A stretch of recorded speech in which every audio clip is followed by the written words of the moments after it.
Good morning. Good morning. How are you guys? Let me know if you can see and hear me. I've got my 4th of July hat on, so I am ready to go. If you can see or hear me, please give me a thumbs up or say good morning or hello. And you'll notice in the very top of the text, it'll say that if we are streaming from StreamYard, which is a live broadcasting new platform that we're using, if you click the link, it'll allow me to actually see who's talking, but I can see your comments right away and not have to look onto multiple screens. But today I'm here on day 1 of the 5-day challenge to talk about the topics of fireworks and dogs, but the reality is for any animal, cats, dogs, any animal that is hearing the sounds of the fireworks right now and really showing signs of stress. We're going to talk about how to desensitize your animal to the sound and how to create a very cool, safe space, how to create that safe space in your own home. So give me a thumbs up if you can see or hear me. Let me know that we are live. Let me go and double check on Facebook before we get started. I am going to try to put a quick video together and upload it to our private Facebook group page and to our YouTube so that, hey, thank you, Stacy. Love it. So that we can give you guys another way of having that information. So over the next 5 days, I'm going to go over finding that cool spot, that safe spot, how to create it, desensitizing. Today, we're going to work on just the sound of fireworks. Tomorrow, we're going to go into the louder booms, those booms that, you have the regular fireworks sound, and then you've got that loud, whatever type of, it sounds like dynamite that they're lighting off. So we're going to talk about hitting those louder sounds. And the vibration that sometimes the fireworks give off, and the dogs are kind of petrified of the vibration as well.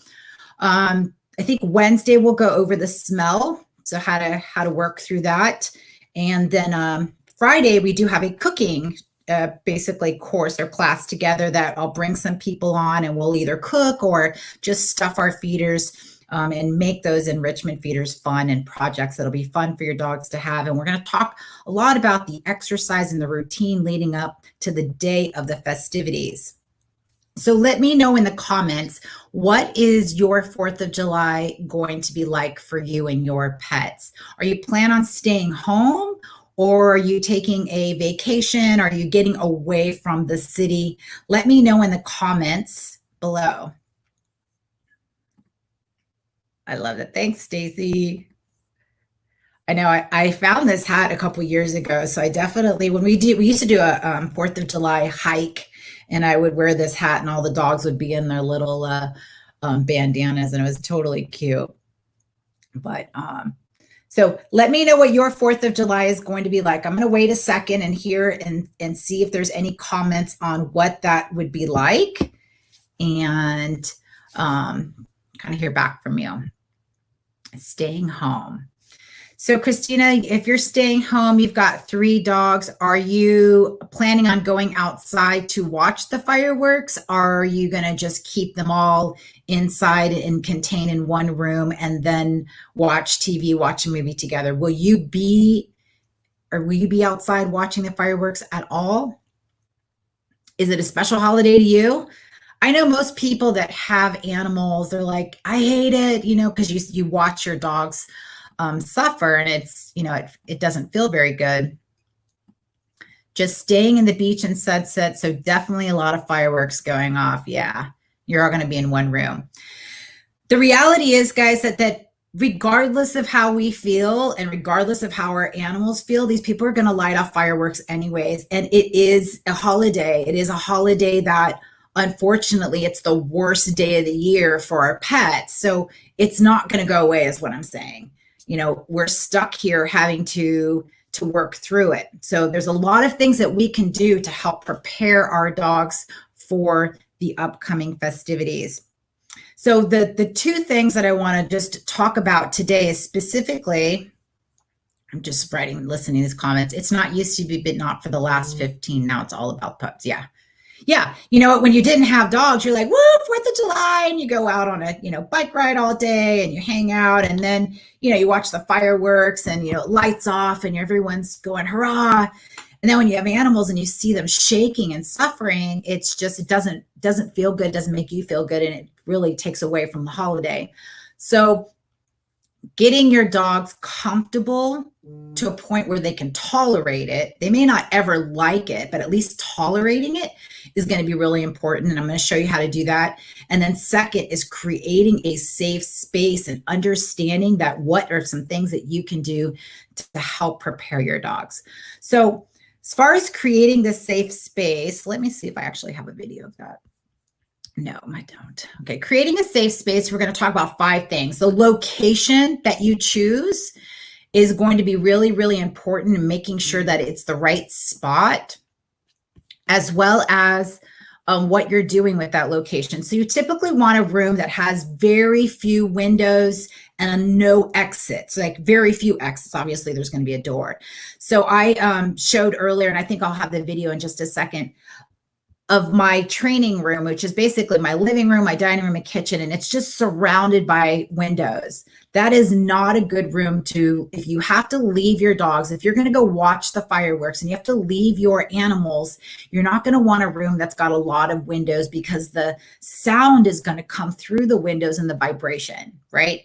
And what it's going to do is, even though we know that the fireworks are coming from whatever location, the animal is feeling like they got to get out. They got to get away from this sound, and they don't realize it's coming from outside. So a lot of our animals will try to escape, right? They'll try to escape. And so if they can find a window or a door, they're going to get through it. And we've told you a lot of horror stories before on what that looks like. We've had clients who've lost their animals over this holiday, and we talked last week about the 5th of July being the busiest for most of the animal shelters, right? So find a space that is like a guest room, a closet, a bathroom that has very few windows. And you still have about 5 or 6 days, right, to start training your animal to be in that room, in that area. And how do you create that room is you can do all of the feeding in that room for right now. And you're going to make something really, really yummy to bring into that room to help get your dog comfortable with that room.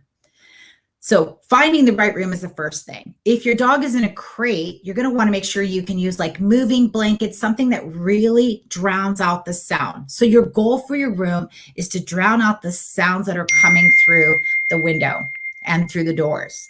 If you can place and find a room or window that is the farthest away from the fireworks. So if you've got the front of your house where all the fireworks are on the front of your neighborhood, you're going to want to find something in the back room.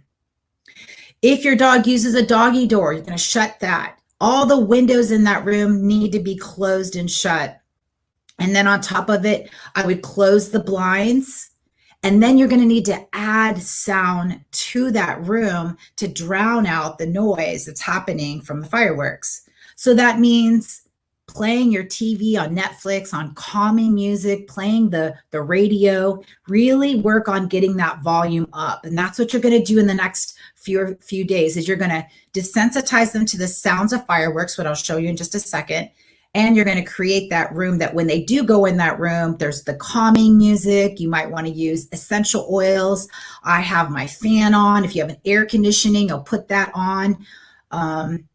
And then, of course, you're going to give them something to do. And that's what we'll talk about Friday, is making like bones and stuff that your dog can really, really work through with their teeth while that's all going on. So just to repeat, everybody that understands, find a room, very few windows, and then you're going to block the noise from coming in.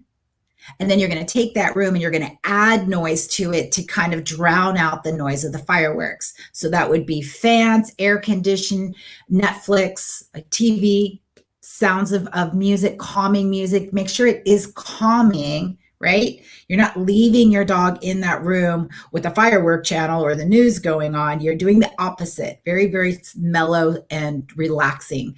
Essential oils, a bone, something to chew on. And you're going to want to do that throughout the week. You're going to want to start that today. If you haven't been doing anything, you're going to be desensitizing them. So you're going to do some training and then you're going to want to relax. And if you haven't done anything, you're going to want to do multiple sessions. You're going to start with 5 minutes today, and then you're going to gradually go up. Those of you that started last week, you're probably up to about 35 minutes with a pretty good volume. So next is desensitizing your dog to the sound of the fireworks. And to do that, you're going to use YouTube, or I would say like YouTube, find the firework station on there. There's usually one that says like 10 minutes of fireworks. Christina, will you put down in the Facebook just a link to fireworks from YouTube? And that's one that I use. And what you want is a pretty, like, just the sound going on, not the big bangs and the low, just a really, really nice, consistent sound of fireworks playing. And what you'll do is you're going to make sure your dog is hungry. And in your training session, you're going to use their food combined with play, training, anything that your dog really, really enjoys, that's they're willing to work for. You're going to take that and you're going to do a short training session. So in a 5-minute training session, you might do 2 minutes of actual asking them something that they already know, and then 3 minutes of an enrichment feeder.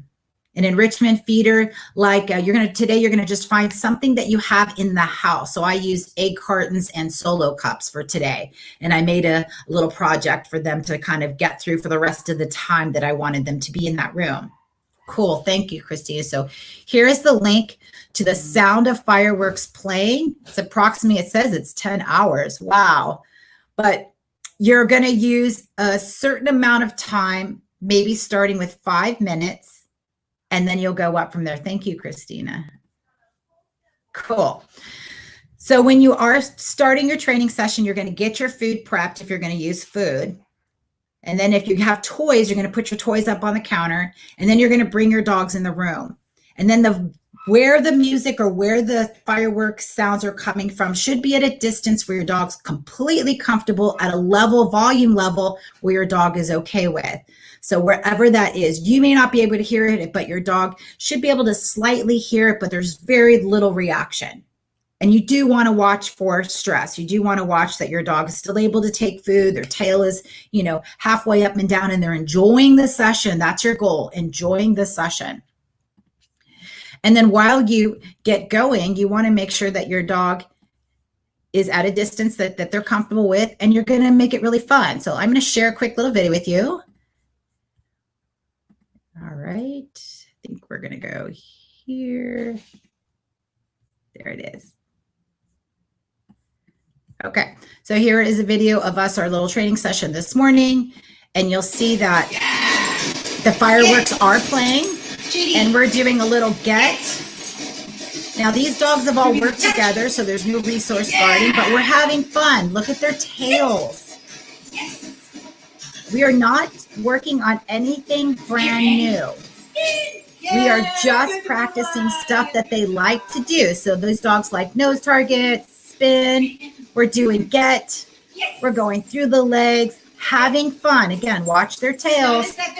And the volume of the fireworks is about, right at this rate, we're at 37 on my TV. And about 2 minutes later, the volume will go up. So our rule of this is usually waiting about 2 minutes of play and then turning the volume up gradually. That's a little blurry. So having fun. So the goal today, again, is 5 minutes. For those of you that are just starting out, every 2 minutes, the volume goes up.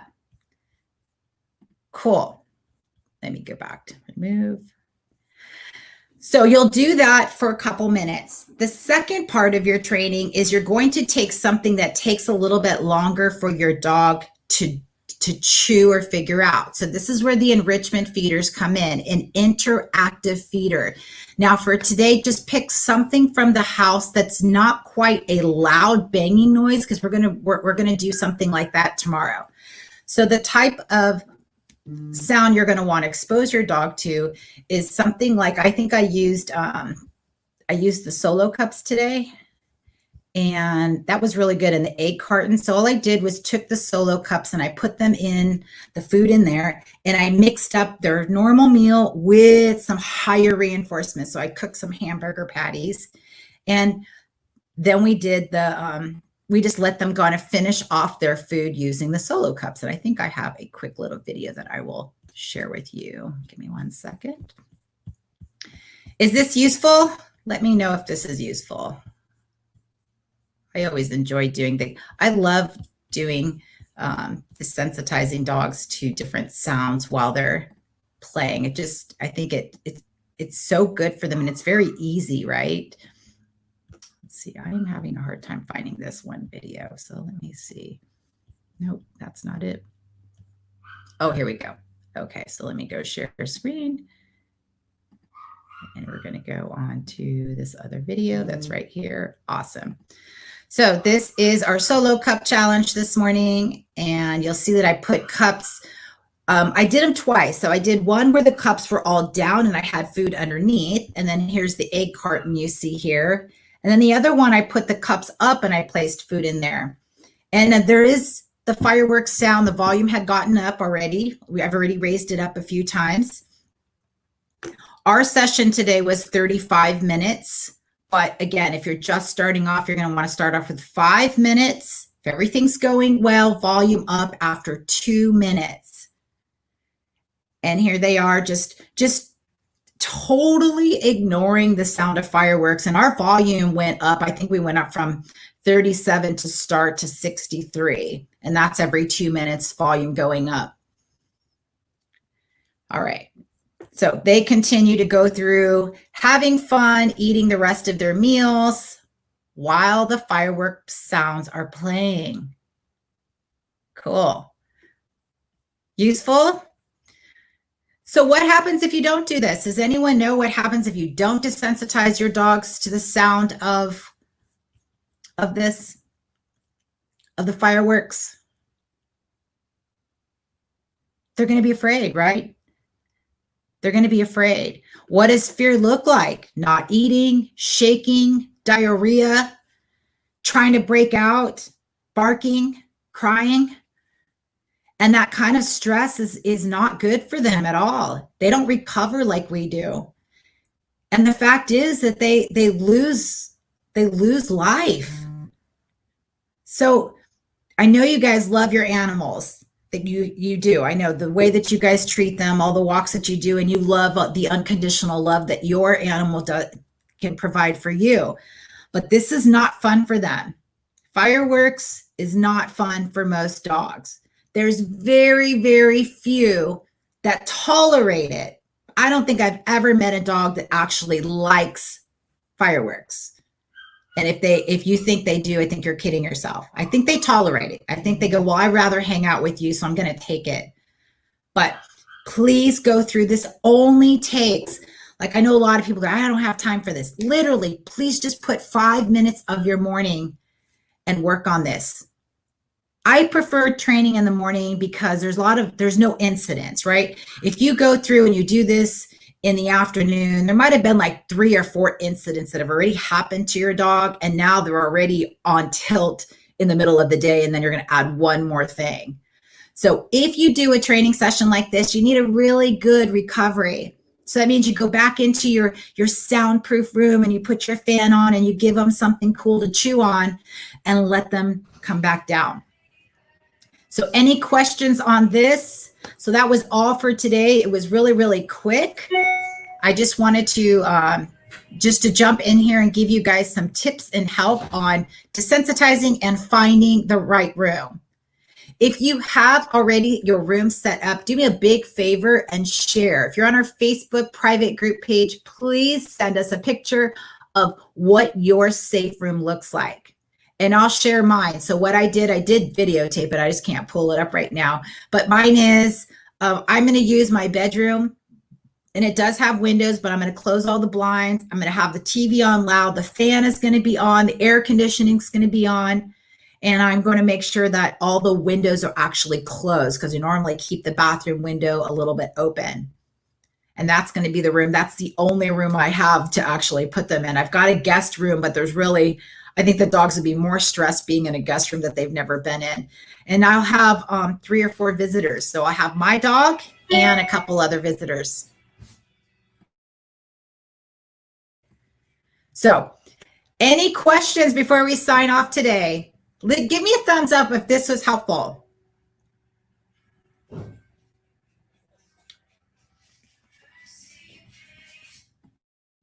Thumbs up if you liked this was helpful. So for day 2, we're going to do much louder noises like big bangs combined with this fireworks sound. This should be, thank you.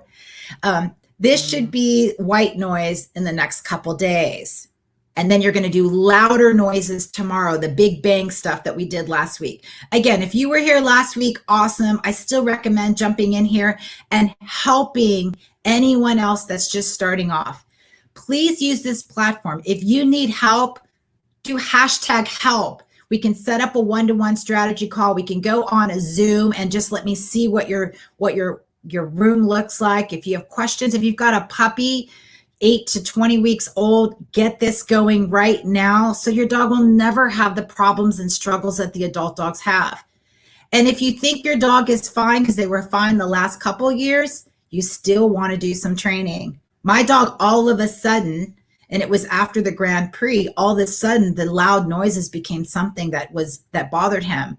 And he was a really, really resilient puppy.